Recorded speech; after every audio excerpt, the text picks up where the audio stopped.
డీమార్ట్కి వెడతాం మనం, మనకు కావాల్సింది ఏమిటి? చెంచా. చెంచా కోసం డీమార్ట్కి వెడతాం, అక్కడికి వెళ్ళాక చేట కనపడుతుంది, అక్కడ పట్టుకొస్తాం.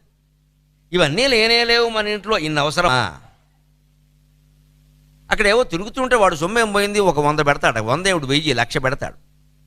అక్కడ మనకు తిరుగుతుంటే ఏవేవో కనపడితే మనం ఏ వస్తువులు అవసరమని వెళ్ళామో కాగితం మీద రాసుకుని ఖచ్చితంగా ఆ 2 వస్తువులు ఎక్కడ ఉంటాయని వాళ్ళు అడిగి ఆ 2 తెచ్చుకొని రావాలి. అంతేగాని అలా తిరిగామనుకో మొత్తం దుర్యోధనుడు మైసభలో తిరిగినట్టే, ఇంకా జారిపడటం ఖాయం, నవ్వడం ఖాయం. ఆ వస్తువు లేదు, మనం వెంటనే బయటకు వచ్చారు. నాకు మొన్న ఏదో ఒక వస్తువు అవసరమైంది, అది ఎక్కడ దొరకలా. ఐ షేడ్స్ అని ఇస్తారు విమానాల్లో, కళ్ళకు గంతల్లో పెడతారు, లైటింగ్ ఉన్నా కూడా మనం నిద్రపోవచ్చు హాయిగా. అవి నేను ప్రయాణాల్లో వాడుతూ ఉంటాను. ఈ మధ్యన విదేశీ ప్రయాణాలు తగ్గించా, అందుకని ఐ షేడ్స్ ఎవడో ఇవ్వలేదు, లేకపోతే వాడు ఫ్రీగా ఇస్తాడు. అవి ఎక్కడ దొరుకుతాయంటే డీమార్ట్లో ఉంటాయని ఎవడో చెప్పాడు. నేను వెళ్ళాను డీమార్ట్కి. నేను సరిగ్గా లోపలికి వెళ్ళి ఇటువంటివి ఏమైనా నీకు దొరుకుతాయని అడిగాను. వాడు అక్కడ ఉంటే ఉండొచ్చండి చూడండి